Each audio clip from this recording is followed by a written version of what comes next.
Hello बच्चों, आई possible बहुत ही अच्छे होंगे। तो आइए आज के सेशन में हम डिस्कस कर लेंगे एक नए टॉपिक के बारे में। नया टॉपिक आपका क्या है? विलेयता के बारे में। लेकिन उसके पहले मैं कुछ टॉपिक को चर्चा करूंगा। जैसा कि मान लेते हैं हमारे पास जो हमने सांद्रता के बारे में चर्चा कर रहे थे, उस सांद्रता में हमने कुछ टॉपिक तक गए थे। अगला टॉपिक आपका क्या है, कुछ है इंपॉर्टेंट, उसके बारे में बताएंगे। उसके बाद आपको हम फिर विलेयता के बारे में चर्चा करेंगे, जो कि बहुत ही इंपॉर्टेंट टॉपिक। इसमें आपका क्या आता है? राउल्ट का नियम आता है, और क्या सर? हेनरी का नियम आता है। ये दो नियम आपके बहुत ही इंपॉर्टेंट होते हैं। तो सबसे पहले सब लोगों को नमस्कार, सबको हेलो हाय, सब लोगों को ढेर सारा प्यार, और सब लोग को भाई क्या good evening good evening good evening. देर मत करना, कॉपी पेन लेकर के आना, खाली हाथ तो आना मत। देखते हैं क्या होता है आज के सेशन में। आपका टॉपिक मैं आप बताऊंगा क्या, थोड़ा सा आपको बताना है कि नॉर्मलता और मोलरता में संबंध। पहली बात तो ये बताएंगे, नॉर्मलता और मोलरता में संबंध बताएंगे। उसके बाद आपको बताएंगे क्या सर, अगर हमारे पास दो विलेन है, उन दोनों को मिला दिया जाए तो प्राप्त मिश्रण की नॉर्मलता क्या होगी, या सांद्रता क्या होगी, या मोलरता क्या होगी, या फिर दो विलेनों की नॉर्मलता और मोलरता में संबंध क्या होगा, उसके बारे में हम बताएंगे। आइए देखते हैं। पहला आपका टॉपिक कुछ होगा सर, नॉर्मलता और मोलरता में संबंध। ये क्या हो रहा है भाई? नॉर्मलता और मोलरता में संबंध। चलिए देखते हैं सर क्या है। टॉपिक आपका बहुत ही इंपॉर्टेंट है। आइए हेडिंग डालेंगे क्या सर, नॉर्मलता और मोलरता में संबंध है क्या? Relation between normality and molarity. ये हो गया। आइए देखते हैं क्या होता है सर। 1 2 3 बहुत इंपॉर्टेंट टॉपिक है। इसको मैं प्रूव करके दिखाऊंगा आपको, ऐसी बात नहीं है, ऐसे डायरेक्ट नहीं बताएंगे। हम क्या करेंगे सर, प्रूव करके बताएंगे कि नॉर्मलता और मोलरता में कैसे संबंध होता है। आपकी बुक में तो डायरेक्ट लिखा हुआ है, चलो क्या सर डायरेक्ट लिखा हुआ, लेकिन अब बात आती है सर इनमें संबंध कैसे होता है, उसके बारे में चर्चा करते हैं। देखिए आपको पता है कि नॉर्मलता बराबर क्या होता है और मोलरता बराबर भी क्या होता है, दोनों पता है ना। देखिए नॉर्मलता बराबर आपको पता है, क्या पता है? नॉर्मलता बराबर आपको पता है ग्राम तुल्यांकों की संख्या। क्या? ग्राम तुल्यांकों।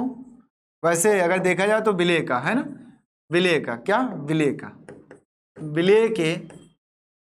विलेय के ग्राम तुल्यांकों की संख्या, ग्राम तुल्यांकों की संख्या होल बाई क्या, विलेयन का आयतन लीटर में। ये था विलेयन का आयतन लीटर में, ठीक। अगर ये लिखा है, अब इसको ग्राम तुल्यांक को मैं क्या लिख सकता हूं? ग्राम तुल्यांक को मैं क्या लिख सकता हूं बताओ?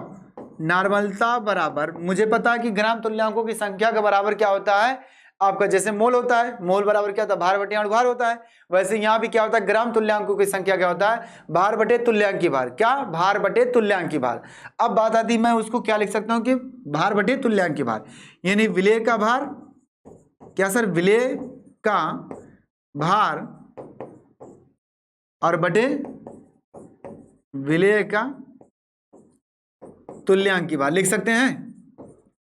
हाँ सर, क्या? तुल्यांकी भार, इतना लिख सकते हैं। होल बाई आयतन, जो था पहले से वैसे लिख दिया मैंने, विलेयन का आयतन। ध्यान से सुनना, विलेयन का आयतन ये आ गया, वो भी किस में होगा सर, लीटर में होगा, ठीक। ऐसे लिख लिया करो, ये हो गया। अब मुझे विलेय का भार तो ठीक है पता रहेगा, विलेय का तुल्यांकी भार नहीं पता। तो तुल्यांकी भार को मैं क्या लिख सकता हूं, क्या लिख सकता हूं भाई? तुल्यांकी भार को क्या लिख सकते हैं? अणुभार बटे संयोजकता। बिल्कुल सर, तुल्यांकी भार को मैं क्या लिख सकता हूं? नॉर्मलता। रुको भाई, तुम कहां जा रहे हो? नॉर्मलता बराबर विलेय का भार, ऐसे लिखो वापस, विलेय का भार होल बाई ये विलेय का तुल्यांकी भार की जगह पे हम क्या लिखेंगे, विलेय का अणुभार, विलेय का अणुभार हो गया, विलेय का अणुभार और बटे क्या सर, संयोजकता, संयोजकता, ठीक। ये आ गया ये, और ये क्या होगा, बड़का बटे, क्या होगा, बड़ा वाला बटे। अब इसको थोड़ा सा ऊपर कर दे, ध्यान से सुनना, थोड़ा सा ऊपर करना है और ज्यादा कुछ नहीं। देखो ये कर दिया मैंने, और नीचे क्या लिखा सर, विलयन का आयतन। विलयन का आयतन हो गया। विलयन का आयतन किस में होगा सर, लीटर में होगा। अब बात आती है कि सर ये जो बटे संयोजकता है ये तो पलटेगा तो ऊपर ही जाएगा ना, क्या सर, ये पलटेगा तो ऊपर ही जाएगा। हाँ, इस हिसाब से हम क्या कह सकते हैं, थोड़ा सा फिर कदम को ऊपर करें, हल्का सा एक कदम कामयाबी की तरफ। नॉर्मलता बराबर क्या हो जाएगा, नॉर्मलता बराबर विलेय का भार है ना, और बटे विलेय का भार लिखो पहले, विलेय का भार और बटे विलेय का अणुभार, विलेय का अणुभार, ध्यान से देखो अणुभार ये हो गया, और गुणे करके क्या सर ऊपर चला गया सर संयोजकता, है ना, क्या चला गया सर संयोजकता, होल बाई बड़का बटे क्या होगा सर, विलयन का आयतन। क्या हो गया, विलयन का आयतन, विलयन का आयतन। अब बात आती है कि सर विलयन का आयतन किस में होगा सर, लीटर में होगा। बिल्कुल समाप्त हो गया। अब यहां से आपको एक चीज देखना है, ये विलेय का भार बटे विलेय का अणुभार लिखा है। क्या लिखा है, विलेय का भार बटे विलेय का अणुभार। थोड़ा सा कॉमन सेंस लगाओ, विलेय का भार बटे अणुभार यानी भार बटे अणुभार लिखा है, वेट बाय मॉलिक्यूलर वेट लिखा है। हाँ सर, वो क्या लिखा है, मोल। हाँ, यानी हम कह सकते हैं ये विलेय का मोल लिखा है। क्या लिखा है, विलेय का मोल लिखा है, बस यही तो बात है, कुछ नहीं। विलेय का मोल लिखा है, इसका मतलब क्या है, हम इसकी जगह पे क्या लिख सकते हैं, विलेय के मोल लिख सकते हैं। क्या लिख सकते हैं सर, विलेय के मोल लिख सकते हैं। थोड़ा सा तुम इधर चलो, दिख रहा, दिख रहा कि नहीं दिख रहा, दिख रहा। विलेय के हम क्या लिख सकते हैं सर, मोल लिख सकते हैं। लिख सकते हैं मोल, हाँ लिख सकते हैं। अब थोड़ा सा कदम को आगे बढ़ाओ, एक कदम फिर आगे बढ़ो कामयाबी की तरफ। ओके, यानी कि नॉर्मलता बराबर क्या हो जाएगा,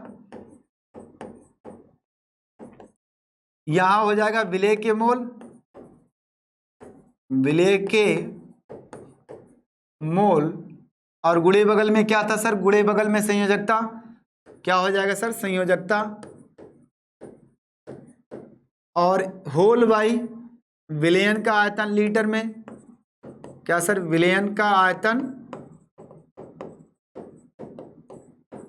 आयतन लीटर में हो गया। अब इतनी बातें आ गई तो इसके हिसाब से क्या करेंगे, क्या करेंगे सर, थोड़ा सा आगे कर लो भाई, दिख रहा, हाँ दिखने लगा। अब इसको मान लो समीकरण नंबर 1। क्या सर, ये हो गया समीकरण नंबर 1। जरा ध्यान से सुनना, समीकरण नंबर 1 में क्या लिखा है, विलेय की मोल गुणे संयोजकता बटे विलयन का आयतन लीटर में लिखा है ना, नॉर्मलता बराबर। अब आपको पता है, वी नो दैट, हम जानते हैं बचपन से, मोलरता बराबर विलेय का मोल, विलेय का मोल बटे विलयन का आयतन। याद है, विलयन का आयतन याद है कि नहीं याद है, बताओ जल्दी से, लीटर में। सर याद है, पूरी तरह से याद है। जब याद है तो हम क्या कर सकते हैं कि मोलरता बराबर इतना होता है तो इतने की जगह पे हम क्या लिख सकते हैं, इतना लिख सकते हैं। लिख सकते हैं कि नहीं लिख सकते हैं, लिख सकते हैं। तो यहां से बोलो, तुरंत बोलो, भारत माता की जय। समीकरण 1 में है ना, या समीकरण 1 से बोलो, क्या बोलेंगे, नॉर्मलता बराबर, क्या सर, नॉर्मलता बराबर हो जाएगा आपका, यानी हो जाएगा मोलरता। क्या सर, मोलरता और गुणे यानी इतने की जगह पे, इतने की जगह पे आप क्या रखोगे, मोलरता रखोगे कि नहीं रखोगे, रखोगे ना। हाँ सर रखेंगे, बिल्कुल रखेंगे। तो उतनी जगह आपने क्या कर दिया, मोलरता रख दिया, गुणे बगल में क्या था सर, संयोजकता था। क्या हुआ, संयोजकता था, तो लिख दिया। अतः यहां जो संबंध बन करके आया है, जो इन दोनों का संबंध आया है पति पत्नी का, वो यहां जाकर के सही हो गया। ठीक, क्या हुआ सर, सही हो गया। यानी नॉर्मलता बराबर क्या आता है, मोलरता गुणे संयोजकता या संयोजकता गुणे मोलरता, बस सिंपल। अगर आपसे नॉर्मलता दिया हो और मोलरता पूछे तो निकाल सकते हो, मोलरता दिए हो नॉर्मलता पूछे तो निकाल सकते हो, आराम से प्यार से निकाल सकते हो। क्या इतनी बातें समझ में आई आपको, जल्दी से। ठीक, अब बात आती सर इसके बारे में, कुछ देसी और अर्ध नॉर्मल ये सारी चीजें होती है, इसके बारे में बात करते हैं।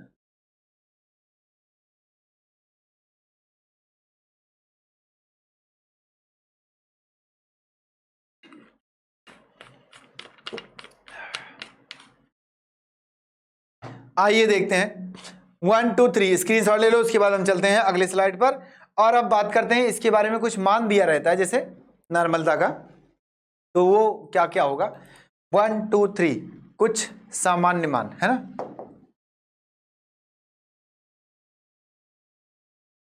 नॉर्मलता के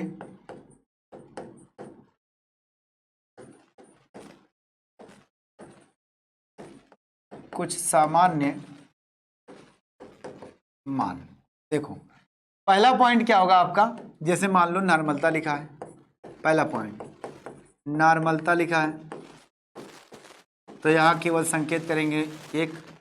दूसरा बाई नॉर्मल लिखा है ना, बाई नॉर्मलता लिखा है, क्या डाई, डाई लिख दो या बाई लिखो, bi dinormal, dinormal का मतलब होता है 2n, हो गया। उसके बाद अगला क्या हो गया आपका, डाई के बाद क्या होगा सर, है ना, सेमी या डेसी नॉर्मल, ऐसा डेसी नॉर्मल, डेसी नॉर्मल का होगा n/10, हो गया है ना, n/10 हो जाएगा। सेमी नॉर्मल, सेमी या फिर अर्ध नॉर्मल, अगला पॉइंट सेमी या अर्ध नॉर्मल है ना, अर्ध नॉर्मल अगर लिखा है कहीं तो उसका मतलब होता है n/2 आधा। उसके बाद अगला पॉइंट क्या sir, centinormal, centinormal, centinormal अगर लिखा है तो आपको बोलोगे क्या n/100, ये आपको होगा बस, और कुछ नहीं। क्या ये सारी चीजें क्या इसके संबंध में अलग अलग, आपके क्वेश्चन में कभी कभी ऐसे लिखा रहता है, या तो लिखा रहेगा या तो संकेत दिया रहेगा, है ना। संकेत अगर दिया है तब तो ठीक है, और अगर नहीं दिया तो नाम लिख करके देगा। तो इस हिसाब से आपको समझना पड़ेगा कि अगर डेसी नॉर्मल लिखा है तो इसका मतलब क्या होता है, n/10 नॉर्मलता वाला सांद्रता है, क्या उस विलेन की सांद्रता कितनी होगी, n/10 होगी। ये बात को सुनना ध्यान से। अब अगला टॉपिक यही क्या होगा हमारे पास, क्या क्या क्या है, दो अलग अलग तनु विलेनों के लिए क्या है नॉर्मलता, मोलरता, और क्या है उसमें संबंध क्या होगा मोलरता में, है ना। दो तनु विलेनों के लिए यहां से नोट में लिखो ये सारी चीजें, क्योंकि क्वेश्चन में कभी कभी आता है और कुछ नहीं, ये कंपटीशन का है। क्या सर नोट में लिखेंगे कि दो तनु विलेनों के लिए उनकी मोलों की संख्या, मोलों की संख्या समान होती है। क्या सर, समान होती है, तब क्या होगा, n1 बराबर n2 हो गया। अब n1 बराबर अगर n2 हो गया तो हम यहां से मोलरता का केस बनाएंगे जब इसको, तो क्या होगा, देखो यहां से हम क्या केस बनाएंगे, यहां से लिखेंगे माना, माना दोनों विलेनों की, दोनों विलेनों की मोलरताएं, मोलरताएं क्रमशः m1 और m2 है। मान लो दो विलेन की जो हमारे पास मोलरता है वो क्या है, m1 m2 है, और इनका आयतन, और इनका आयतन, आयतन क्रमशः n1 एंड n2 है। क्या है, सॉरी n1 नहीं यार, यहां तो वो आएगा ना v1 और v2 है, ठीक। ये हो गया आपका। अब इसके आगे क्या होगा, संबंध क्या होगा, देखो n1 बराबर है, मोल बराबर है, आपको पता है, क्या पता है आपको, ये पता है कि सर मोलरता बराबर क्या होता है, n/v होता है ना। अगर मैं यहाँ 1 रखूंगा, 1 रखूंगा, यहाँ 1 करूंगा तो क्या हो जाएगा, मोल यानी मोल बराबर क्या होगा, n1 बराबर m1 v1 होगा कि नहीं होगा, होगा ना, हाँ सर होगा। इसी प्रकार क्या होगा आपका, इसी प्रकार दूसरे का, यानी n2 बराबर क्या होगा सर, m2 और v2 होगा, हाँ सर होगा। इसको मानो समीकरण नंबर 1, तो यहां से लिखोगे क्या सर, समीकरण नंबर 1 से, समीकरण 1 से क्या हो जाएगा, m1 v1, क्या sir, m1 v1 is equal to m2 v2, ये संबंध बनेगा आपको सवाल, जब अलग अलग दो विलेन दिए रहते हैं, उनकी सांद्रता मोलरता दी रहती है, किसी का आयतन पूछ लेता है, तो इस हिसाब से आपको ऐसे कैलकुलेट करना है। यानी ये फार्मूला लगाएंगे कब लगेगा, जब मोलों की संख्या समान हो जाती है तब। ठीक, ये हो गया आपका संबंध। आगे ऐसे आपका नॉर्मलता भी होता है, N1V1 N2V2, ये होगा। उसके बाद आपका क्या आता है जब हमारे पास दो मिश्रण हैं, यानी मिश्रण को मिला दिया जाए, मिलाने के बाद आपका क्या है उस मिश्रण की सांद्रता क्या होगी, अगर पूछ ले ऐसे तो। आइए देखते हैं क्या होता है, इधर आओ, चले स्क्रीनशॉट लो, जल्दी से लो इसका स्क्रीनशॉट ले लो। ये अति संतृप्त यानी तनु विलेन की बात हो रही है, वो वाला, वो जो फार्मूला लगेगा वो तनु विलेन के लिए लगेगा। चले, चलो ये हो गया सर, इतनी बातें तो हो गई। थोड़ा सा कदम को आगे बढ़ाते हैं, 1 2 3, चले जी सर। आइए देखते हैं सर, थोड़ा सा कदम को आगे बढ़ाते हैं। आगे क्या कहा कि जब दो विलेनों को एक साथ मिलाया जाए, क्या, जब दो विलेनों को एक साथ मिलाया जाए तो प्राप्त विलेन की सांद्रता, तो प्राप्त विलेन की सांद्रता यानी मिश्रण की सांद्रता, प्राप्त विलेन की सांद्रता उनके औसत के बराबर होता है। क्या, सांद्रता उनके औसत के बराबर होता है, उनके सांद्रताओं के औसत के बराबर होता है। सांद्रताओं उनके सांद्रताओं के औसत के बराबर होता है, औसत के बराबर होता है। हो गया, ये थ्योरी हो गई। ये पॉइंट मैंने लिख दिया कि भाई अगर मेरे पास दो विलेन है और दोनों विलेन को एक साथ ऐसे मिला दिया जाए, मिलाने के बाद आपसे पूछे कि जो मिश्रण आ रहा है, जो विलेन आ रहा है, उसकी सांद्रता कितनी होगी, तो जानते हो क्या होगा, जो पहले सांद्रता थी दोनों विलेनों की, उनका औसत निकाल दो, सीधा सीधा आ गया। अब औसत कैसे निकलेगा, इधर आओ मैं बताता हूं। देखो देखो देखो देखो देखो देखो, यहां से लिखेंगे, माना यहां से मैंने लिखा औसत, अगर आपको कंफ्यूजन होगा तो यहां कुछ दूसरी, यहां मैथमेटिकली औसत नहीं होगा, ध्यान देना। माना है ना, क्या है, पहले विलेन के लिए है ना मोलरता m1 है ना, आयतन v1 और मोल n1, ठीक, ये दे दिया। दूसरे के लिए तथा दूसरे विलेन के लिए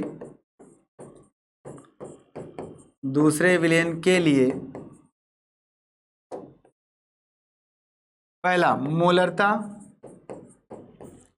क्या होगा, m2, आयतन क्या हुआ सर, v2, और मोल क्या होगा, ध्यान से सुनना, मोल क्या होगा सर, n2। ये हो गया। अब अगर मैं दोनों को मिला दूं, क्या, दोनों को मिला दूं, है ना, अब क्या, अब प्राप्त मिश्रण की सांद्रता, प्राप्त मिश्रण की सांद्रता यानी सांद्रता के केस में क्या आएगा सर, मोलरता आएगा। क्या आएगा, मोलरता आएगा। ये देखो, ये भी फार्मूला मैं प्रूव कर रहा हूं आपका।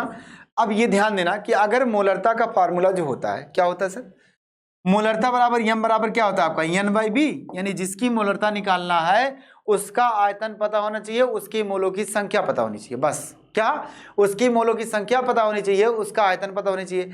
और अगर अब हम उसी कॉन्सेप्ट पर चलते हैं, उसी कॉन्सेप्ट पर, उसी नियम पर, तो क्या हम बोलेंगे कि अगर मिश्रण की सांद्रता यानी मिश्रण की मोलरता की बात करें हम, तो क्या कहेंगे, मिश्रण में मोलों की संख्या। क्या, मिश्रण में मोलों की संख्या, यही तो बोलेंगे।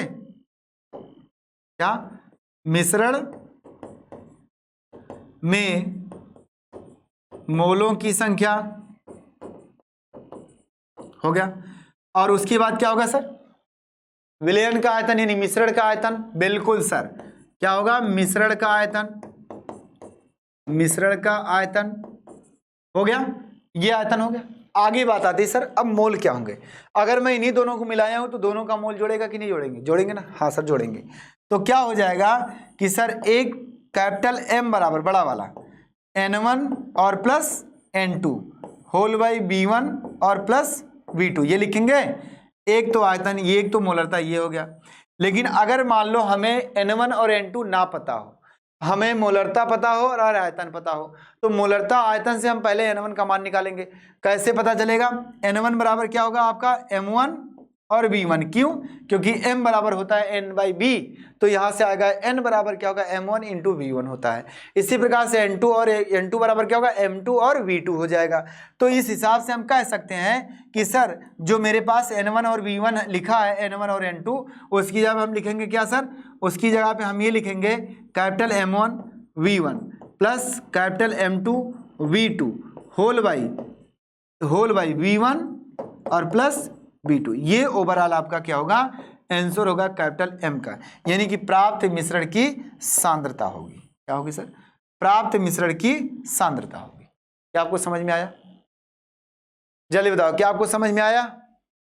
अगर आपको समझ में आ गया है तो कमेंट कर दो एक बार प्यार से, मेरे लाल बाल गोपाल की जय।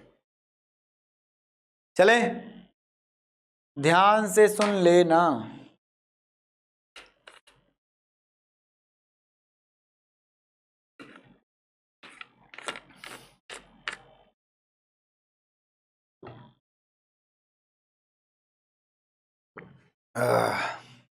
हो गया, चलो स्क्रीनशॉट हो गया, नोट कर चुके तो मैं आगे चलता हूं। अब बात करते हैं हम सर विलेयता के बारे में। क्या सर विलेयता के बारे में बात करते हैं, उसकी बात करते हैं। इस पर न्यूमेरिकल आपके आ जाते हैं कंपटीशन में, इस वजह से इसको बताना बहुत जरूरी समझा मैंने। बाकी आपके तो बोर्ड में कभी कभार आगे तो आगे, नहीं तो नहीं आते हैं। चलो 1 2 3।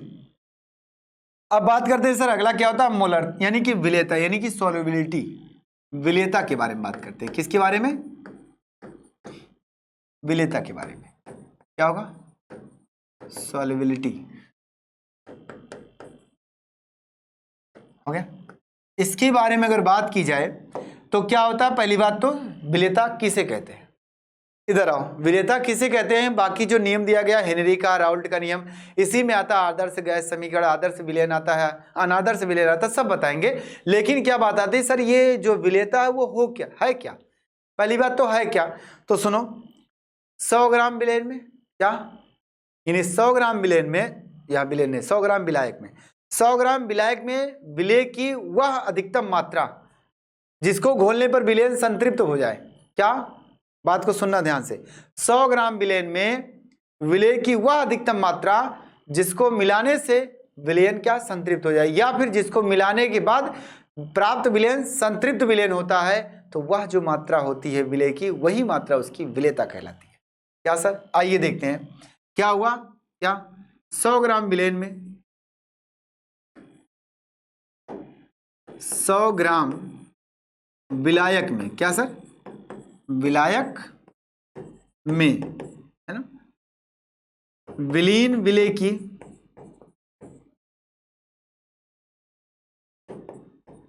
विलीन विलेय की वह अधिकतम मात्रा जिससे विलयन संतृप्त प्राप्त हो। क्या, जिससे प्राप्त विलयन संतृप्त विलयन हो, बस ऐसे लिख दो, जिससे प्राप्त विलयन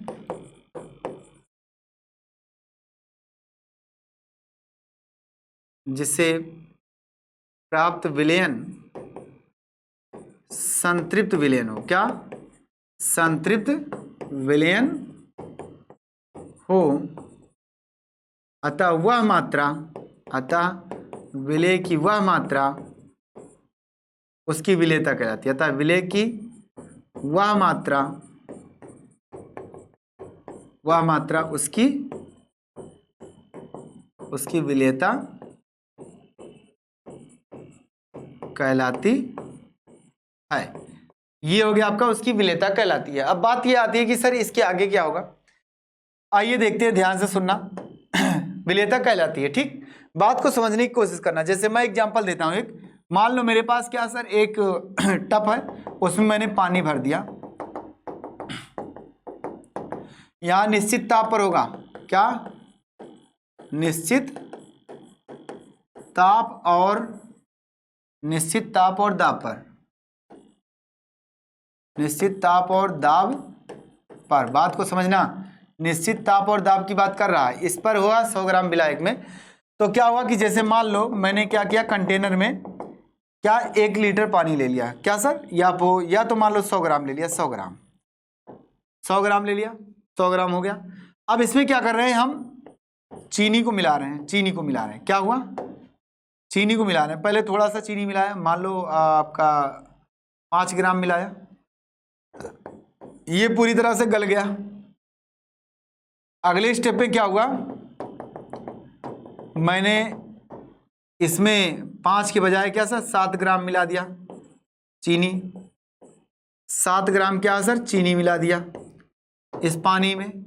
मात्रा उतनी है, 100 ग्राम ही है इसका, लेकिन ये भी क्या हुआ, पूरी तरह से गल गया। अगला नंबर, सर मैंने फिर उठाया पानी, फिर वही पानी उतना लिया 100 ग्राम, लेकिन इसमें मैंने अब की बार और थोड़ा सा बढ़ा दिया, यानी 8 ग्राम कर दिया, 8 ग्राम चीनी कर दिया। ध्यान से सुना, पूरी तरह से चीनी क्या हुआ, गल गया। 8 ग्राम चीनी क्या हुआ, गल गया। लेकिन थोड़ा सा कदम को और बढ़ाया और फिर क्या किया, मैंने उसमें घोलने की कोशिश की। क्या हुआ, घोलने की कोशिश की। इसमें भी मैंने क्या किया, चीनी को फिर से मिलाया, और जब चीनी को फिर से मिलाया अब की बार क्या हुआ, बस 9 ग्राम हो गया। क्या 9 ग्राम चीनी हो गया, मतलब 1 ग्राम बढ़ा दिया। तो जब 1 ग्राम बढ़ा दिया तो इसमें सर देखने के बाद क्या पता चला कि यहाँ चीनी के कण नीचे तली में दिखने लगे। तली में क्या हुआ, चीनी दिखने लगा, यानी कि 8 ग्राम तक चीनी पूरी तरह से गल चुका था। उसके बाद जैसे हमने बढ़ाया 1 ग्राम, वैसे गलना बंद हो गया। क्या गलना बंद हो गया। तो ये विलयन तो आपका नहीं होगा कुछ, लेकिन ये विलयन हो गया संतृप्त विलयन, यानी कि वह अधिकतम मात्रा जब वह संतृप्त विलयन बना दे, उसके बाद अगर मात्रा हम बढ़ाते हैं तो वह असंतृप्त विलयन बन जाता है। इसलिए हम बोलेंगे उसी मात्रा को, अर्थात पीछे वाली मात्रा, क्या ये पीछे वाली मात्रा होगी इसकी क्या सर, विलेयता। यानी चीनी की विलेयता कितनी है, 8 होगी।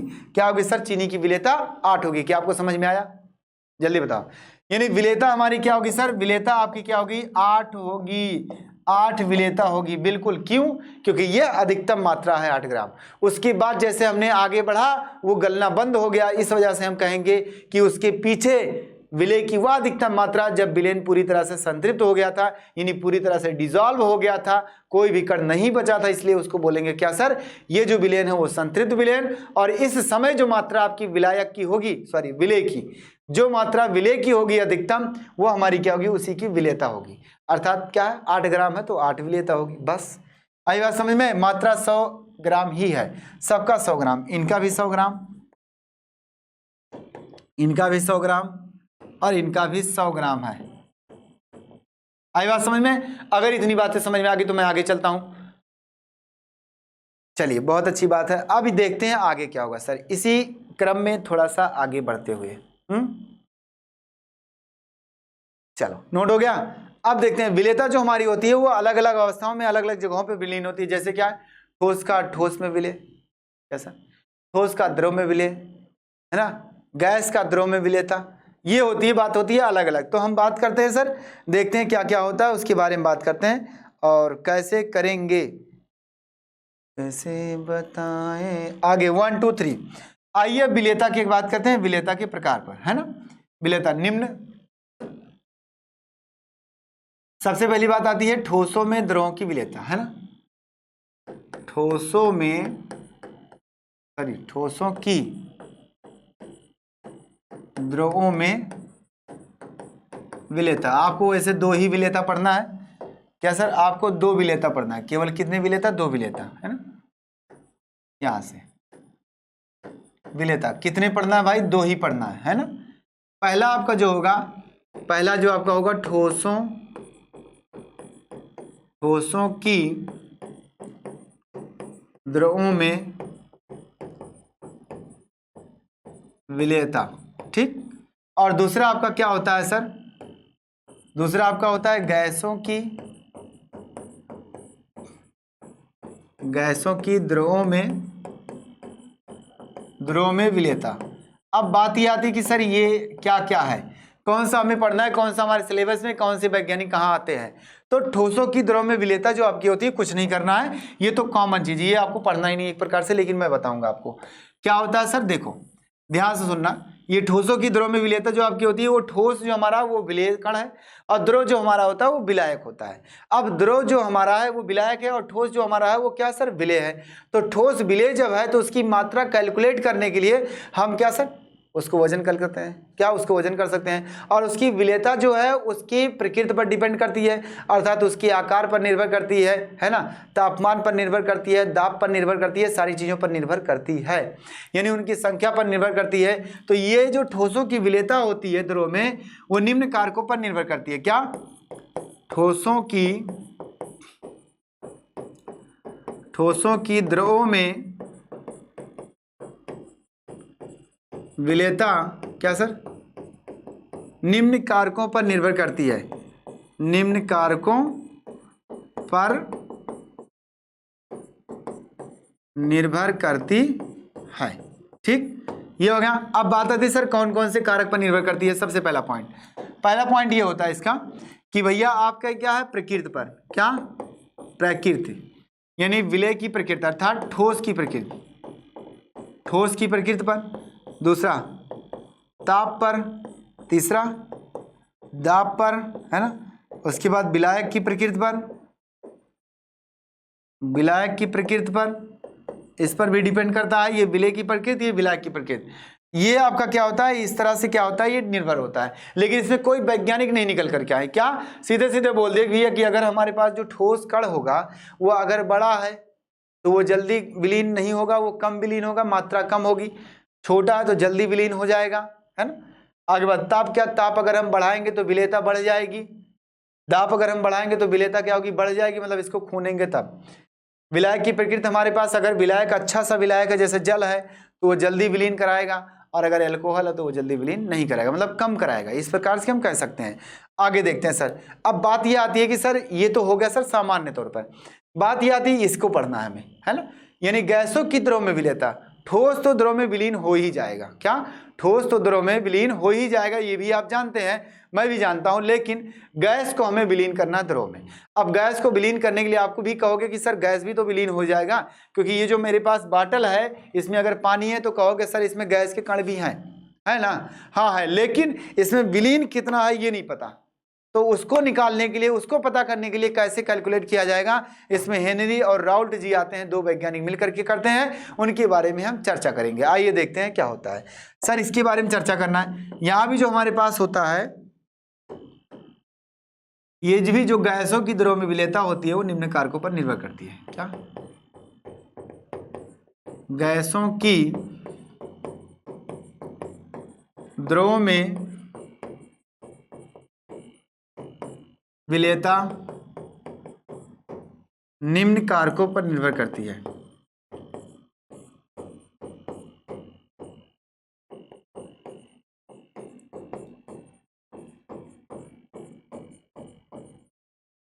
निम्न कारकों पर निर्भर करती है। ठीक, अब बात ये आती है कि सर आगे क्या होगा। देखो कौन कौन से कारक इसमें आते हैं भाई, इसमें तो ढेर सारे कारक आते हैं, ढेर सारे नहीं वही कारक आते हैं, कंफ्यूज मत हो। क्या है, प्रकृति आती है, यानी विलेय की प्रकृति, जिसे कहा जाएगा गैस की प्रकृति। क्या, गैस की प्रकृति यहां भी आएगी, ताप आएगा, दाब आएगा, ये ताप का प्रभाव बोलेंगे हम, और यहां बोलेंगे दाब का प्रभाव, हो गया। और यहां बोलेंगे कि सर विलायक की प्रकृति, विलायक की प्रकृति यानी द्रव की प्रकृति, है ना। ये हो गया, ये तीनों चीज हमारे पास यहाँ भी है। अब बात याद है, इसमें तो भाई कोई दिक्कत नहीं, इसका प्रभाव उसका प्रभाव देख लिया गया।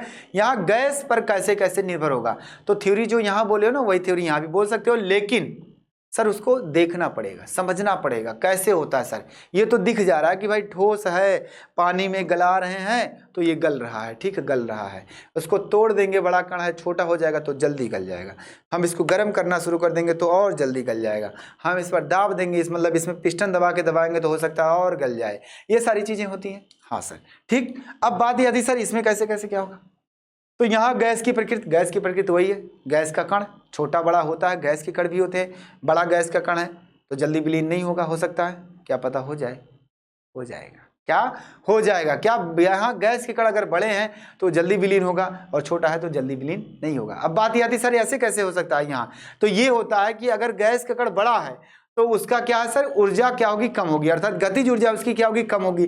और जब गतिज ऊर्जा कम होगी तो वो ऊपर जाएगा नहीं, और जब ऊपर नहीं जाएगा तो वो नीचे आएगा, और जब नीचे आएगा तो भाई द्रव में ही आएगा। क्या सर, द्रव में ही आएगा। इस वजह से हम बोल सकते हैं कि सर वो जल्दी विलीन होगा, है ना। इस वजह से यहाँ, और ताप का प्रभाव का मतलब होता है कि भाई अगर हम ताप बढ़ाएंगे तो विलेयता क्या होगी, गैस की घटेगी। क्यों, ताप अगर बढ़ेगा तो सॉल्युबिलिटी जो होगी, ताप अगर बढ़ेगा तो सॉल्युबिलिटी जो होगी आपकी भैया, सॉल्युबिलिटी जो आपकी है गैस की, ये क्या घटेगी। क्यों, क्योंकि जब हम ताप बढ़ाएंगे तो गैस का कण क्या होगा, और ज़्यादा उत्तेजित होगा, है ना। उत्तेजित होगा तो वो जल में आने के बजाय वो भागना शुरू करेगा, और जब भागना शुरू करेगा तो वो बाहर जाएगा, यानी विलीन नहीं हो रहा है। तो हम कह सकते हैं कि दाब का प्रभाव क्या है, विलेयता को घटा देता है। बस क्या सर, विलेयता को घटा देता है। अब बात आती दाब का प्रभाव। दाब का प्रभाव में बात आती कि अगर हम दाब बढ़ाएंगे तो विलेयता क्या होगी सर, बढ़ेगी। क्या, सॉल्युबिलिटी जो आपकी होगी वो बढ़ेगी। क्या मेरे लाल बाल गोपाल, वो बढ़ेगा।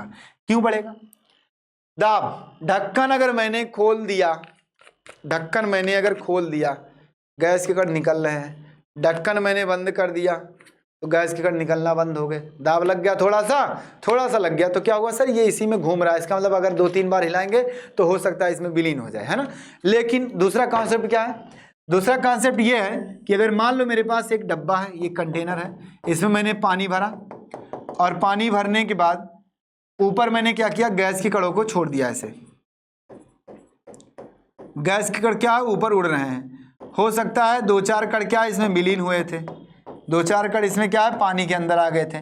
अब बात आती है कि सर ये तो ऊपर गैस के कण तो विलीन नहीं है, लेकिन अगर मैं यहाँ पिस्टन लगा दूं, पिस्टन, क्या सर, पिस्टन लगा दूं, और पिस्टन लगाने के बाद, ध्यान से सुनना, एकदम ध्यान से, पिस्टन लगाने के बाद अगर मैं इसको क्या करूं, प्रेस करना शुरू कर दूं ऊपर से, क्या, ऊपर से दाब देना शुरू कर दूं, तो ये क्या होगा, गैस के कण जो ऊपर घूम रहे हैं, यहाँ जो डॉटेड वाले हैं, ये नीचे आएंगे। हाँ सर, और जब नीचे आएगा तो पिस्टन जब मान लो यहाँ आ गया अगर सपोज दैट, तो पिस्टन जब यहाँ आ जाएगा तो भाई बीच के कण सब गायब। ये क्या हो जाएगा सर, यहाँ धीरे धीरे जो गैस के कण होंगे अंदर आएंगे कि नहीं आएंगे, क्या अंदर आएंगे, यानी हम पिस्टन से दबाएंगे तो गैस कण कंप्रेस हो जाएंगे, और सम कंप्रेस होकर के विलेन में क्या, जल में विलीन होना शुरू कर देंगे। इस वजह से हम कह सकते हैं कि मेरे पास अगर हम दाब बढ़ाएंगे तो विलेयता बढ़ेगी। बस क्या, विलेयता बढ़ेगी। अब इसी बात पर क्या है, राउल्ट जी ने कुछ कहा और हेनरी जी ने भी कुछ कहा। तो हेनरी ने कहा यहाँ दाब के प्रभाव के बारे में, और राउल्ट ने भी कहा। तो पहले चर्चा करते हैं हेनरी को, उसके बाद बात करते हैं राउल्ट पर आते हैं। आइए देखते हैं क्या होता है, आगे चलिए देखते हैं।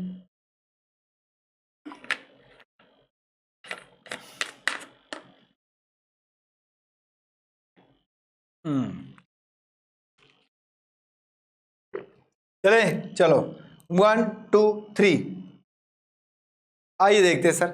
अब दाब का प्रभाव जो हमारा है उसको हेडिंग डालते हैं और उसी में हेनरी का नियम की चर्चा करते हैं। आपका पॉइंट क्या होगा, गैसों की द्रवों में विलेयता पर, क्या सर, विलेयता पर दाब का प्रभाव, दाब का प्रभाव ब्रैकेट में लिखेंगे हेनरी का नियम, हेनरी का नियम। आ जाओ, बहुत इंपॉर्टेंट है। क्या सर, एकदम इंपॉर्टेंट है, क्या, वेरी इंपॉर्टेंट क्वेश्चन, यानी टॉपिक। बात आती है सर कैसे प्रभाव है, क्या हेनरी जी ने कहा था और इसके बारे में क्या बोला गया था। देखिए हेनरी जी ने यही कहा था कि हेनरी नियम के अनुसार ये कहा गया कि गैसों की जो विलेयता होती है द्रव में, उन पर लगाए गए दाब के समानुपाती होती है। क्या सर? उनमें लगाए गए दाब के समानुपाती होती है। यस सर, बस हेनरी नियम के अनुसार आप यही बोलोगे। क्या बोलोगे सर? हेनरी नियम के अनुसार, हेनरी नियम के अनुसार है ना, गैस की द्रव में विलेयता गैस पर लगाए गए दाब के समानुपाती होती है। क्या? गैस की द्रव में विलेयता, क्या गैस की द्रव में विलेयता गैस पर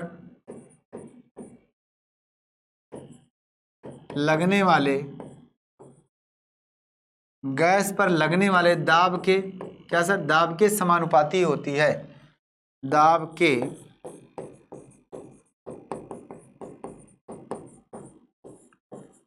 समानुपाती होती है। बस इतना बोला इन्होंने।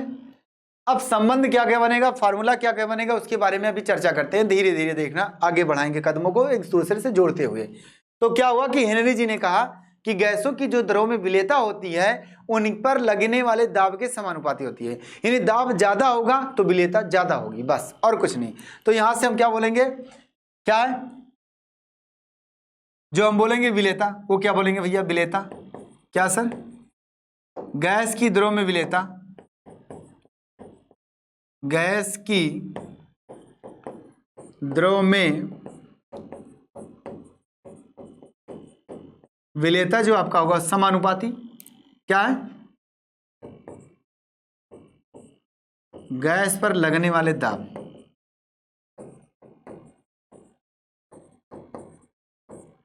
गैस पर लगने वाला दाब है, लगने वाला दाब।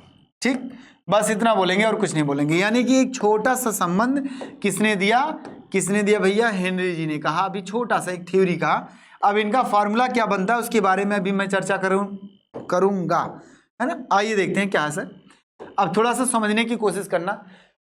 अगर ये गैस की द्रव में विलेयता लिखा है और ये गैस पर लगने वाला दाब लिखा है, ठीक, दाब को मैं थोड़ा इधर कर दूं, विलेयता को उधर कर दूं, तो चलेगा ना? चलेगा। क्यों? क्योंकि सर दोनों एक दूसरे के समानुपाती है। खास केवल ऐसे पलट दो। क्या? ऐसे पलट दो। केवल क्या करो? पलट दो। ऐसे रखा है, क्वेश्चन को पलट दो, है ना। पलट दोगे तो क्या होगा? कुछ होना नहीं, कुछ नहीं होना। बस ऐसे लिखना है कि सर क्या होगा? गैसीय दाब, अर्थात क्या? गैसीय, या सीधा सीधा लिख लो जो लिखा है यार, बाकी कोई दिक्कत नहीं। गैस पर लगने वाला दाब, गैस पर लगने वाला क्या सर? दाब। ध्यान से सुनना, प्रोपोर्शनल क्या हो जाएगा? क्या है? गैस की द्रव में विलेयता, गैस की द्रव में विलेयता। अब एक चीज और देखो, ये समीकरण नंबर 1 मान लो। क्या? समीकरण नंबर 1 मान लो, विलेयता। ठीक, समीकरण नंबर 1 मानने के बाद काम क्या करना है? इधर आओ। इतना करने के बाद आपको थोड़ा सा दिमाग लगाना, थोड़ा सा दिमाग लगाना। कैसे? मैं आपको एक्सपेरिमेंटली दिखाऊं। मान लो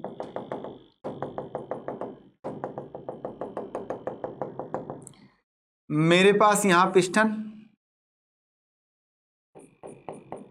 है ये, ठीक। इसको क्या करूंगा? बंद करूंगा। क्या किया मैंने? नीचे करना शुरू किया। गैस के कण यहां थे, ऊपर ऊपर इधर उधर उड़ रहे थे, और कुछ कण विलीन थे। क्या? माना हमारे पास 10 कण विलीन थे। क्या? कण विलीन थे। कितने? गैसीय मोल, या फिर ले लो कि गैस के 2 मोल विलीन थे। क्या? 2 मोल। लेकिन जब मैंने पिस्टन को प्रेस करना शुरू किया और जब मेरा पिस्टन ये ऊंचाई से नीचे आ गया, क्या यहाँ आ गया जब, तो भाई मेरे पास जो भी गैस का कण था और भी ज़्यादा विलीन हो गया। यानी कि तब हम कह सकते हैं कि मेरे पास जो भी गैस के कण ऊपर थे सब नीचे आकर के बैठ गए। यानी ओवरऑल क्या हो गया सर? मान लो 10 मोल विलीन हो गया। क्या? 10 मोल। क्या? गैस के 10 मोल विलीन हो गए। अब बात को समझने की कोशिश करना कि जब मैंने प्रेशर दिया तो गैस के इतने मोल विलीन हुए। यानी क्या हुआ कि गैस की जो विलेयता है, विलीन होना विलेयता है। अब विलेयता जो है वो किसके बराबर हो सकती है? मोल आ रहा है ना, मोल आ रहा है। तो जो गैस के कण का मोल आ रहा है, इसका मतलब हम कह सकते हैं कि विलेयता एक मोल के समानुपाती होगी। अब उस मोल को हम किस रूप में बदलेंगे? उस मोल को मैं मोल अंश के रूप में बदलूंगा। क्यों? क्योंकि यहाँ जो गैस का कण है वो गैस का कण है ना, है, लेकिन वो अकेले नहीं, उसके मोलों की संख्या अकेले नहीं है, यहाँ विलेय की भी मोल है। क्या पानी में विलेय के भी मोल है ना, होंगे। इस वजह से हम कहेंगे कि जो विलेयता हमारी होगी वो गैस के मोल अंश के समानुपाती होगी, या फिर कह सकते हो कि विलेय के मोल अंश के समानुपाती होता है। क्या? विलेय के मोल अंश के समानुपाती होता है। आइए बात करते हैं, आगे चलते हैं। सर इसी हिसाब से मैं यहां से थोड़ा सा ऊपर करूं इसको, उसके बाद बात करता हूं। चले, समझ में आया?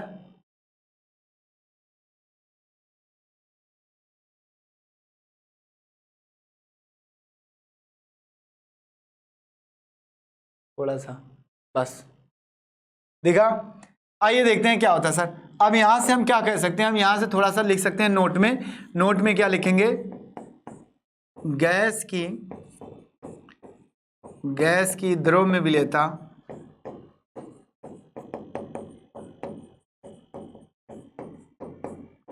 उसके मोल अंश, क्या सर? मोल अंश के बराबर होता है। भाई मोल अंश के बराबर होता है। अब मोल अंश के जब बराबर हो गया तो हम यहां से क्या बोलेंगे सर? यहां से तुरंत बोलेंगे जो दाब होगा, क्या? दाब समानुपाती क्या हो जाएगा सर? मोल अंश। शॉर्टकट लिखो, क्या? मोल अंश हो गया। अब हमारे पास दाब जब हटेगा, प्रोपोर्शनल हटेगा, तो क्या आएगा सर? एक कांस्टेंट आएगा KH इंटू क्या आएगा सर? मोल अंश आएगा। क्या आ गया? मोल अंश। अब KH हमारा क्या है? हेनरी नियतांक। क्या है सर? हेनरी नियतांक। और इसको सांकेतिक भाषा में अगर लिखा जाए तो क्या बोलेंगे हम sir? P equal to KH into XI, या फिर गैस, एक्स गैस समझो, बस ये हो गया आपका संबंध। ये आपका क्या है? हेनरी नियम। हेनरी जी ने यही कहा कि भाई मेरे पास जो भी दाब है वो गैस की विलेयता है, यानी कि गैस की मोल अंश के समानुपाती होता है। और जब समानुपाती चिन्ह हटता है तो एक कांस्टेंट आता है KH, जिसे हेनरी नियतांक कहते हैं। क्या सर? जहां KH बराबर क्या है? हेनरी नियतांक।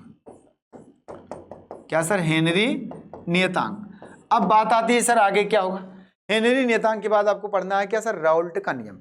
लेकिन राउल्ट के नियम से पहले आपको इसकी कुछ सीमाएं बता देते हैं, है ना, इनकी कुछ सीमाएं बताते हैं। ये कहाँ उपयोग किया जाता है, कैसे उपयोग किया जाता है, इसके बारे में बात करते हैं, चर्चा करते हैं। आइए देखते हैं। इतनी बातें अगर आपको समझ में आ गई तो स्क्रीनशॉट लेते हैं, जल्दी से स्क्रीनशॉट ले लो फटाक से। चले,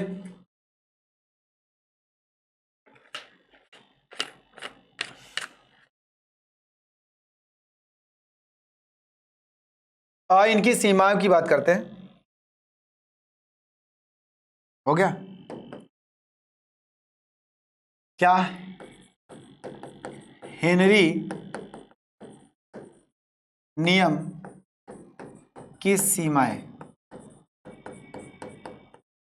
हेनरी नियम की सीमाओं के बारे में बात करेंगे अगर हम, तो क्या होगा? देखो क्या होगा सर? हेनरी नियम की सीमाएं क्या है? सबसे पहला पॉइंट हेनरी नियम क्या है? वाष्पशील विलायकों पर लागू है। क्या? वाष्पशील घटकों पर लागू होता है। क्या? यह नियम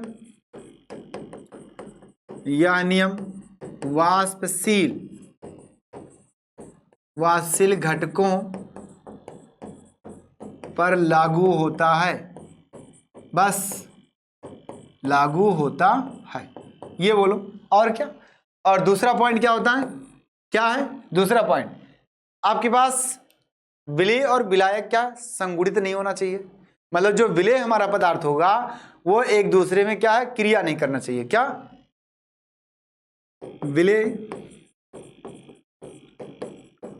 विलयन में संगुणित नहीं होना चाहिए, बस, और कुछ नहीं। तीसरा पॉइंट क्या कहता है? इनके तीन ही पॉइंट होते हैं। तीसरा पॉइंट यह है कि विलेय संगुणित और विभाजन दोनों ना हो। यहां से लिखो, संगुणित और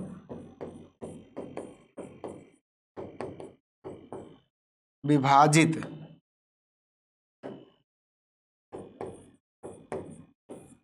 नहीं होना चाहिए, नहीं होना चाहिए। बस ये हो गया आपका। आगे बात करते हैं सर अगला। अगला क्या है? विलय, है ना, विलायक के साथ या विलेन में क्रिया नहीं करना चाहिए, क्रिया नहीं करना चाहिए। बस ये होती है इनकी सीमाएं और कुछ नहीं। इसके बाद इनके उपयोग की बात करते हैं तो उपयोग में आपके 2 पॉइंट बहुत ज्यादा आते हैं। 2 पॉइंट, एक आता है समुद्री गोताखोर वाला, एक आता है आसमान में जो पर्वतारोही होते हैं, पर्वत पे रहने वाले व्यक्तियों के लिए, वो आता है। ऑप्शन कभी कभी पूछ लेता है कंपटीशन में और उसके आगे कुछ नहीं होता है। तो मैं आपको उपयोग में केवल चर्चा कर लेता हूं, ऐसे बोल देता हूं कि उपयोग में क्या होता है कि सबसे पहले क्या होता है, सोडा वाटर जो पीने वाला होता है उसमें कार्बन डाइऑक्साइड विलीन करने के लिए हेनरी नियम का इस्तेमाल किया जाता है। क्या सोडा वाटर में क्या कार्बन डाइऑक्साइड विलीन करने के लिए हेनरी नियम का इस्तेमाल किया जाता है, बिल्कुल सही। अगला पॉइंट क्या होता है, जो समुद्री गोताखोर होते हैं, जब हम नीचे जाते हैं समुद्र में गहराई में तो क्या होता है, दाब बढ़ जाता है। जब दाब बढ़ जाता है तो हमारे क्या है, हमारे अंदर रुधिर में क्या सर आपके पास गैस की मात्रा क्या होती है, उनकी गैस की विलेयता क्या होती है, बहुत ज्यादा हो जाती है।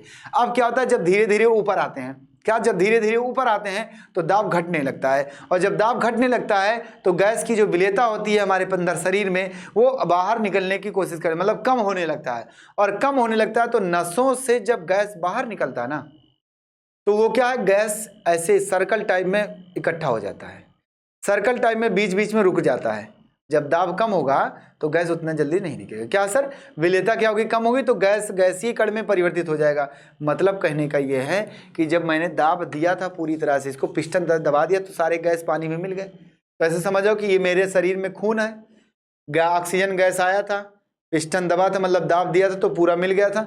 जब दाब हटा तो ये गैस का कण निकलना शुरू किया, पूरी नस है ये, निकलना शुरू किया। अब वो गैस के कण कुछ खून में है, कुछ गैस की बबल के रूप में निकल गए। और जब बबल के रूप में निकल जाते हैं तो क्या होता है, वो नसों में क्लॉटिंग करते हैं, अर्थात ब्लॉक करना शुरू कर देते हैं, रुकने लगते हैं। क्या, नसों में रुकावट पैदा करते हैं, जिससे रुकावट पैदा होने से क्या होता है, बहुत घातक बीमारी होती है, नसें फट सकती है आपकी और इंसान डेड हो सकता है। तो क्या हुआ कि आपके पास जो रुकावट होती है उसे वेंट्स के नाम से जाना जाता है। क्या, जब नसों में गैस बबल्स के रूप में बन जाते हैं और रुकावट पैदा करते हैं तो उसे वेंट्स कहा जाता है। और इस बीमारी से बचने के लिए गोताखोरों को क्या किया जाता है भाई, जब निकालते हैं तो उन्हें नाइट्रोजन और हीलियम गैस का क्या आता है, एक कंटेनर लगा दिया जाता है ताकि वो बैलेंस रहें। ठीक, इस हिसाब से बचाया जा सकता है। आगे बात आती है कि जब उन्हें जो पर्वतारोही जो ऊंचाई स्थानों पे रहते हैं तो ऊंचाई स्थान पे क्या होता है, दाब कम होता है, वायुमंडलीय दाब तो कुछ नहीं होता है, लगभग ना के बराबर। तो जब वायुमंडलीय दाब कम होगा तो रुधिर में क्या है, ऑक्सीजन की मात्रा क्या होगी, उनकी विलेयता क्या होगी, बहुत ही कम होगी। जब ऑक्सीजन की विलेयता कम होती है तो इस तरह के लोगों को, पर्वतारोही वाले व्यक्तियों को सोचने की क्षमता और वो शारीरिक रूप से क्या होते हैं, कमजोर होते हैं। अतः क्या, इस बीमारी को एनॉक्सिया बीमारी कहते हैं। क्या, एनॉक्सिया। पर्वतारोही पर रहने वाले व्यक्तियों की सोचने की क्षमता और क्या कमजोरी बहुत ज़्यादा होती है, सोचने की क्षमता कम होती है और वो वीक होते हैं, कमज़ोर होते हैं। तो ये जो बीमारी होती है ऑक्सीजन कम होने से या वायु की सांद्रता कम होने से, वो क्या है, एनॉक्सिया बीमारी। क्या सर, एनॉक्सिया, नोट कर लेना, कभी आएगा ऑप्शन में। जी सर, चलिए देखते हैं सर राउल्ट का नियम क्या कहता है, इसके बारे में बात करते हैं। 1 2 3, राउल्ट का नियम क्या कहता है। राउल्ट का नियम तो भैया बहुत आसान है। क्या,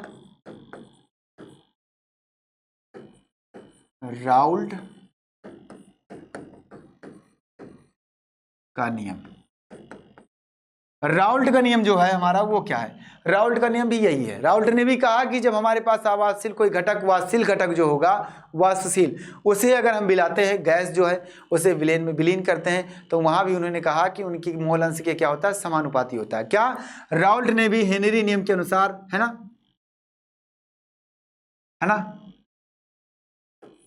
राउल्ट ने भी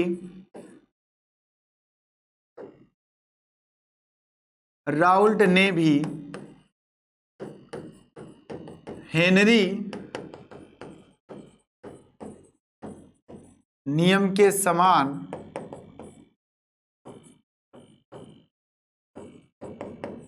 ही बातें कही, हेनरी नियम के समान ही बातें कही।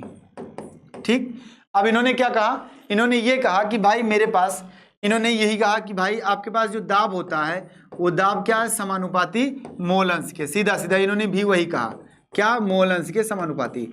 लेकिन जब आपका P प्रोपोर्शनल x लिखा गया विलेय का, तो ये जब समानुपाती हटा तो इस समानुपाती को क्या कर दिया गया, इन्होंने P0 कर दिया। क्या, P0 कर दिया। अब P0 कर दिया तो क्या हो गया सर, अलग हो गया कि नहीं हो गया, बताओ, अलग हुआ ना, अलग हुआ। राउल्ट ने यही अलग किया। अब राउल्ट के अनुसार फिर से दोबारा क्या थ्योरी इनकी बोली गई, क्या सर, इनके अनुसार क्या है, राउल्ट के अनुसार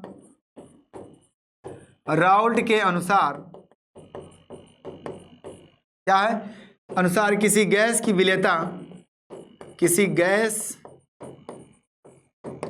विलेयता क्या, विलेयता दाब के समानुपाती होती है। क्या, दाब के समानुपाती होती है। तथा दूसरी भाषा में, तथा गैस का जो दाब होता है ना, क्या, तथा दाब गैस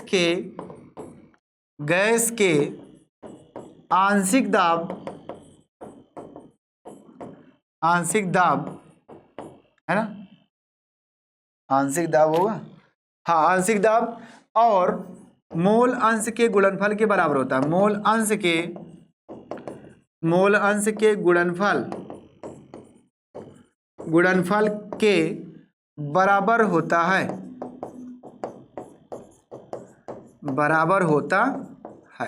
ये हो गया। बस इतनी बातें आ गई, आई बात समझ में। तो ये होता है इनके लिए, यानी एकदम आसान तरीके से मैंने बताया, इससे ज़्यादा टफ नहीं आपका आएगा। और इसमें जो फार्मूला बना उसके बारे में भी चर्चा करता हूँ, फिर से बताता हूँ। ये हो गया आपका, यानी अब ये आपका आंशिक दाब है और ये क्या, मोलांश है, ये आपका दाब है। यानी राउल्ट ने बस इतना कहा। अब इन दोनों में अंतर क्या है, क्या, राउल्ट के नियम में और हेनरी नियम में अंतर क्या है, फिर से मैं बोल दूं एक बार। राउल्ट का नियम, राउल्ट के नियम में क्या कहा गया कि हेनरी के नियम के ही समानुपाती इन्होंने बोला। जैसे हेनरी का नियम होता है वैसे राउल्ट का भी नियम है, बस थोड़ी सी अंतर है कि वहां नियतांक जो था अलग था, यहाँ नियतांक जो अलग है, बस और कुछ नहीं। क्या, बस इतनी सी बात है। क्या हुआ कि राउल्ट ने क्या कहा कि किसी भी गैस की जो विलेयता होती है उसके दाब के समानुपाती होती है, वही चीज हेनरी ने भी कहा था। उसके बाद इन्होंने कहा, थोड़ा सा अलग कर दिया कि जो गैस की विलेयता होती है यानी दाब होता है, दाब के समानुपाती होता है। अब जो दाब होता है हमारा, वह दाब क्या है, आंशिक दाब और गुणनफल के, क्या, आंशिक दाब और मोल अंश के गुणनफल के बराबर होता है। यानी दाब जो आया था विलेयता वाला, वह दाब आंशिक दाब और क्या है, मोल अंश के गुणनफल के बराबर होता है। यानी वह दाब आंशिक दाब और गुणनफल की क्या होता है, बराबर होता है। किसके गुणनफल के, मोल अंश के। तो ये बात होती है कि सर मोल अंश जो हमारा होगा वो, और आंशिक दाब जो होगा वो, उसका गुणनफल और उस दाब के बराबर होता है। बस यही चीज इन्होंने थ्योरी में बोल दिया और कुछ नहीं कहा कि भाई जब नियतांक हटता है, एक प्रोपोर्शनल हटता है तो एक नियतांक आता है। जहां हम बोलेंगे P, क्या सर, जहां P0 क्या है, नियतांक है, नियतांक क्या बोलेंगे, क्या सर, आंशिक दाब। क्या बोलेंगे, आंशिक दाब। बस इतना बोलेंगे और कुछ नहीं बोलेंगे, इसके आगे आपको कुछ बोलना ही नहीं है। अच्छा, बात आती है समानता, राउल्ट का नियम और हेनरी के नियम की समानताएं। राउल्ट के नियम और हेनरी के नियम की समानताएं, यहां बात आती है समानता में सेम वही बात जो उनकी विशेषता थी वही थी। क्या, राउल्ट का नियम, हेनरी नियम की समानताएं। राउल्ट और हेनरी नियम की समानताएं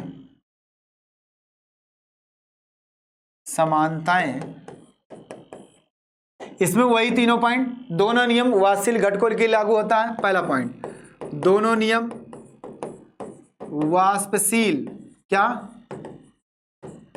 घटकों के लिए लागू होता है, बस लागू होता है, ये बोल दिया गया। उसके बाद सर दूसरा पॉइंट क्या, दोनों नियम में क्या, गैस के कण या विलेय के कण क्या संगुणित नहीं होना चाहिए। क्या, दोनों नियम या नियमों में है ना, विलेय के कण संगुणित और संगुणित या वियोजित, संगुणित या वियोजित, वियोजित नहीं होना चाहिए, नहीं होना चाहिए। ठीक, ये आ गया। उसके बाद तीसरा पॉइंट भी वही कहा है, दोनों नियमों में, क्या, दोनों नियमों में, दोनों नियमों में, क्या सर, दोनों नियमों में भैया आपके पास क्या है, विलय के कण, विलय के कण विलयन में क्रिया नहीं करना चाहिए। क्या, विलयन में क्रिया रासायनिक रूप से, रासायनिक रूप से क्रिया नहीं करना चाहिए, नहीं करना चाहिए, बस ये बोल दिया। यानी कि जो आपकी सीमाएं थी हेनरी नियम की वही क्या उनका भी है, लेकिन इनमें असमानता क्या है, इन दोनों में असमानताएं क्या है, क्या, दोनों में असमानताएं क्या है, राउल्ट और हेनरी नियम की असमानताएं,